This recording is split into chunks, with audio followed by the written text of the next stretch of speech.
Championships are an incredibly important plot device in the world of the WWE. It gives main eventers, mid-carders, tag teams the ability to chase after an end goal. However, if you don't surround the championship with a good storyline and a good feud, then it's just a piece of metal that means nothing. So today we're going to be looking at the current landscape of championship feuds in the WWE, and I'm going to give them a grade in terms of their overall level of entertainment. For this video, we're only going to be looking at the main roster championships, not NXT today. But as always, don't forget to subscribe to this channel, ring the bell for notifications. If you're a wrestling fan, I know that you're going to fall in love with this YouTube channel because we always upload daily wrestling content. And as you can see, I still can't find my beard trimmers. I think at this point, I better just live life accepting that I am going to be a grizzly bear of a man. This is me now, I guess. But hey, let's jump into it. Let's start off with the current feud surrounding the WWE Undisputed Championship, that being between the current WWE Undisputed Champion, Cody Rhodes,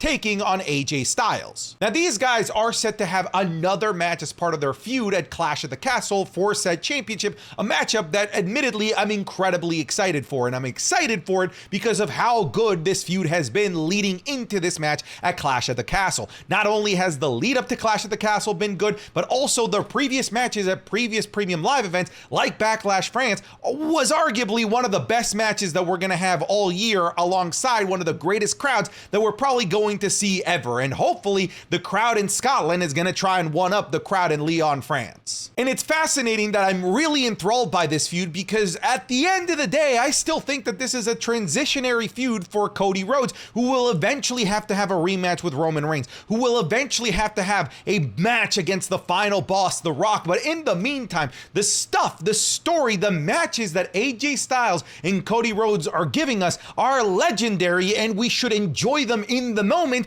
even if Cody Rhodes is going to be doing bigger things down the line. We should settle down, look around us, smell the roses, and realize that AJ Styles versus Cody Rhodes, albeit a predictable feud, is a phenomenal, no pun intended, feud that we need to love and cherish. It's got great promos. That legendary fake retirement promo is going to go down in history, and we've got great matches. What more can we possibly ask for? That's all I gotta say. It is an A+ feud for me going right now. Next up, let's look at the feud for the World Heavyweight Championship, which is currently happening between the champion Damian Priest and Drew McIntyre. A feud that isn't just about the World Heavyweight Championship, a feud that dates all the way back to last fall when Rhea Ripley was recruiting Drew McIntyre to be part of Team Judgment Day for Survivor Series War Games, where Drew McIntyre started becoming a more jaded and cynical version of himself. We gotta fast forward to WrestleMania when Drew McIntyre won the World Heavyweight Championship, only to gloat in front of CM Punk and then eat a cash-in from Damian Priest, who walked out as the World Heavyweight Champion. And then today we have a matchup that's scheduled for Clash at the Castle, a matchup that is going to be fantastic, a matchup that might have a crowd that rivals AJ Styles versus Cody Rhodes because it has one of their own in Drew McIntyre.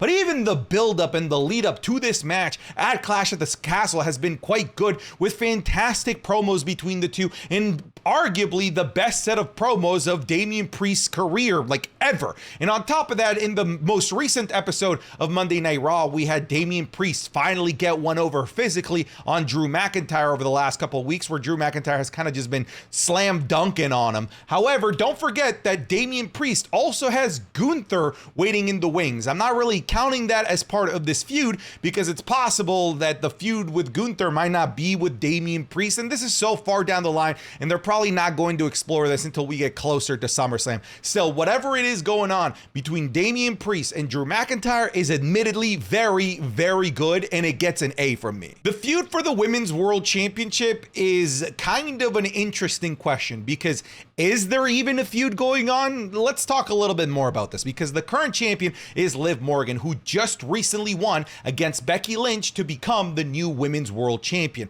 And after that, we haven't really had anything else in terms of Liv Morgan feuding with other women specifically for that championship, because everything that Liv Morgan has done since winning the championship is develop a story with the Judgment Day and kissing Dominic Mysterio and trying to, I guess, destroy internally everything that Rhea Ripley had built. But yeah, obviously the feud that we're looking forward to down the line is Liv Morgan versus Rhea Ripley. However, we're getting excited over a feud involving a woman that's not even medically cleared to compete, who's not even appearing on screen, who we don't know when they will come back. Will it be SummerSlam? Maybe it's as early as Money in the Bank. Maybe it's not till Royal Rumble or Survivor Series. We don't know. All I can say right now is that there really actually is no championship feud going on, especially when I look at the landscape of main event caliber women on Monday Night Raw. They don't really exist, at least viable options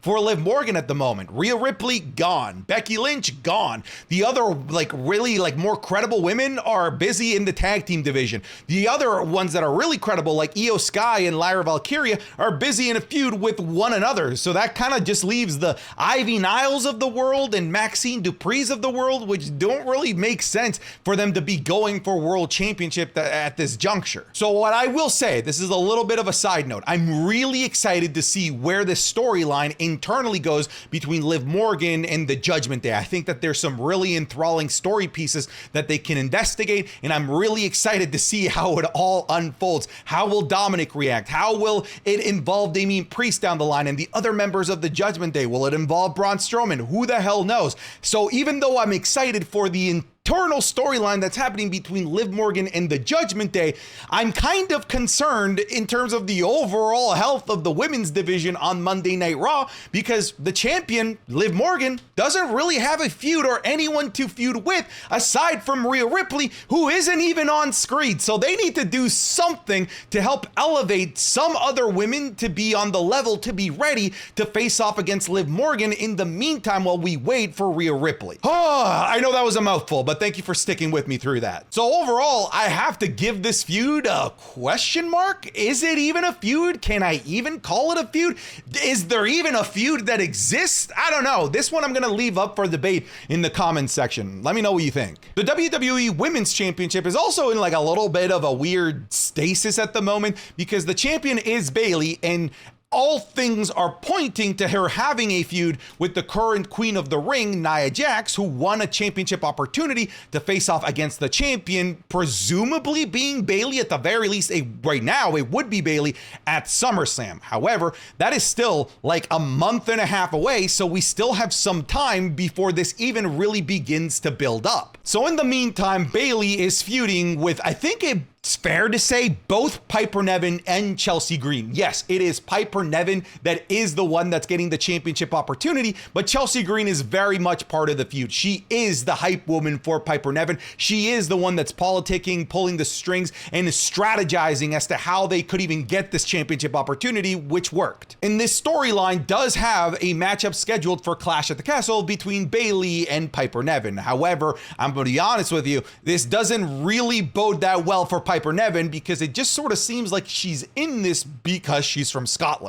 Which, whatever, fair enough. If you've got the Scottish people to fill out the roster to go have a great PLE card at Clash of the Castle in Scotland, by all means, go for it. But just because she's from Scotland, that doesn't automatically make this an enthralling matchup or an enthralling feud. Frankly, if they go beyond this and it now then changes to Chelsea Green being the challenger, I think I'm actually a little bit more interested in that, especially if they build Chelsea Green to be a credible challenger going into her home country of Canada at Money in the Bank. But it just sort of feels like this all came about super quickly, super suddenly, so that we can get this match on the books for Clash at the Castle. It's not really a feud that's gluing me to my TV like some of the other feuds that we've already talked about. Still, there is effort there, so I'm going to give it a C+. Let's talk about the Intercontinental Championship feud going on right now between Sami Zayn and Chad Gable, a feud that has been going on for months now, with their lead up to their who was going to face Gunther at WrestleMania 40, a matchup that Sami Zayn ended up winning, and in the process crushing the hopes of Chad Gable to have his WrestleMania moment so that his kids could see him standing tall. We had the heel turn from Chad Gable in Montreal, Sami Zayn's home city. Then we had a triple threat match for the Intercontinental Championship that Sami Zayn ended up winning because of everything that's going on between Chad Gable and Alpha Academy. And now we have a matchup set up between Chad Gable and Sami Zayn set up for Clash of the Castle for the Intercontinental Championship. I'm going to tell you right now, this might be my favorite thing going on in the world of professional wrestling. This storyline, this feud, the stakes feel real. The emotion behind all of the characters that are involved, because it's not just about Sami Zayn and Chad Gable. It is about the auxiliary members of the Alpha Academy, people wanting to see Otis break out of the shackles and attack Chad Gable, poor Tozawa getting bullied, Maxine Dupree just being absolutely abused and dragged through the mud. There is so much going on in terms of great storytelling and making Chad Gable into just one of the most vile villains, and it all comes off the back of this great Intercontinental Championship feud. I'll say it again, this is my favorite thing going on in the world of professional wrestling. This is the best feud happening in the world of professional wrestling. This is an A+, and it's not even a debate. Now let's look at the United States Championship feud between Logan Paul and LA Knight, a championship feud that really is kind of unfair to even begin to talk about because it's really only just a few days old. They weren't leading into this from WrestleMania or from previous months. This is something that fans had been clamoring for in a feud that people have desperately wanted and were hoping would happen at a big venue like a SummerSlam or WrestleMania, but it hasn't taken shape. So even though that there's a lot of fan excitement, I'm not talking about fan excitement. If we were talking about fan excitement, obviously this would be an A++ feud. However, let's talk about the actual feud itself because it just got started. It's just in its infancy. Because 2 weeks ago, we had this little face-off between Logan Paul and LA Knight where they didn't really go to blows or really say anything of substance, but you knew they were planting the seeds for the inevitable call out of Logan Paul on the part of LA Knight, which we did eventually get. And admittedly, I think it was done very poorly because he called out Logan Paul when Logan Paul wasn't even in the building. So it just sort of felt like he was talking to a brick wall and no one, and a lot of people felt like it was rushed because of that. The solution would have been to have him call out Logan Paul or interrupt a Logan Paul promo for it to feel like an immediate gut punch as opposed to just waiting for Logan Paul to come back next week or 2 weeks from now to answer, or to wait for a social media post response from Logan Paul. Because that's right now what this feud has kind of been relegated to, just a social media feud, because we did have Logan Paul react to LA Knight calling him out, wanting a championship opportunity, and said that he's not a megastar, that he's the real megastar, that he's a nobody, etc. Unfortunately, in the process of making this video, Logan Paul tagged the wrong LA Knight account. He ended up tagging a Stan LA Knight account, which LA Knight responded to, quotes, "Social media influencer can't figure out how to tag people." Logan Paul responds, "WWE megastar can't even win a title." So this is what I mean. Yes, this is going to be incredibly entertaining. Yes, I cannot wait for this. Yes, the promos between these two could feed generations. However, it's kind of just a very, very early feud that's still a seed in the ground. We don't know if this is going to be for an episode of SmackDown, if this is going to be for Money in the Bank. I doubt it's for Clash of the Castle. Most likely SummerSlam. So we still have a really, really long time to truly build this. It's still in its infancy, so I can't go higher than a C. Now we're going to get into a bit of a travesty here. The WWE World Tag Team Championship feud between R-Truth and The Miz. Can you guess who they're feuding against? I can't, because I have no clue who the hell they're feuding against. They're barely featured on Monday Night Raw, and they're more or less just relegated to comedy segments backstage. And they did have a bit of a feud with DIY, but then DIY, as soon as they looked like they were about to get a bit of an edge to them, maybe turn slightly heel, they get drafted over to SmackDown. So it puts the championships back into a state of zero. Now, it did look for a second like we were gonna get Awesome Truth versus a New Catch Republic, which actually would have made sense going into Clash of the Castle, considering Scotland was one of the bedrocks of NXT UK, and both of these guys aren't only graduates of NXT UK, but they were some of the first NXT UK champions ever. But it seems like they've completely abandoned the feud between Awesome Truth and New Catch Republic to the point where I think it's probably too late to get any sort of excitement for this to actually happen at Clash of the Castle. If it happens at Clash of the Castle, it'll probably have to end up being a pre-show match just kind of announced out of nowhere on a whim. It's a shame because I really feel like out of all of the characters involved, they could have done something really fun here, but it seems like over the last couple of weeks that they've completely abandoned this feud and sent Pete Dunne down to the main event to have matches over there. I don't really know what's going on with this feud, if it even is a feud anymore. F. Now let's talk about the WWE Tag Team Championship feud between the team of A-Town Down Under, who haven't really had any sort of feuds of true, real substance. But right now, they're feuding with DIY, who were just called over to Friday Night SmackDown. And really, this is still in its infancy stage. Like, we did have a match between Tommaso Ciampa, Austin Theory, a matchup that ended with Tommaso Ciampa picking up the victory because he was able to roll up Austin Theory, because Austin Theory was all confused because he heard Grayson Waller talking shit about Austin Theory, saying that without him, Austin Theory would be nothing. So it looks like there's some turmoil between the actual champions themselves, and probably these singles victories are ultimately likely to end up in a championship match for DIY. It's still a very basic feud that's kind of hard to get behind. But unlike the tag team titles over on Raw, at the very least, there's something here, something to latch onto, something to actually critique. I'll give this a C- because at least there's something. Now let's look at the WWE Women's Tag Titles. Current champions are Bianca Belair and Jade Cargill. Now, in the last cycle of PLEs, that being King and Queen of the Ring, they didn't really have a feud. They just sort of randomly ended up having a match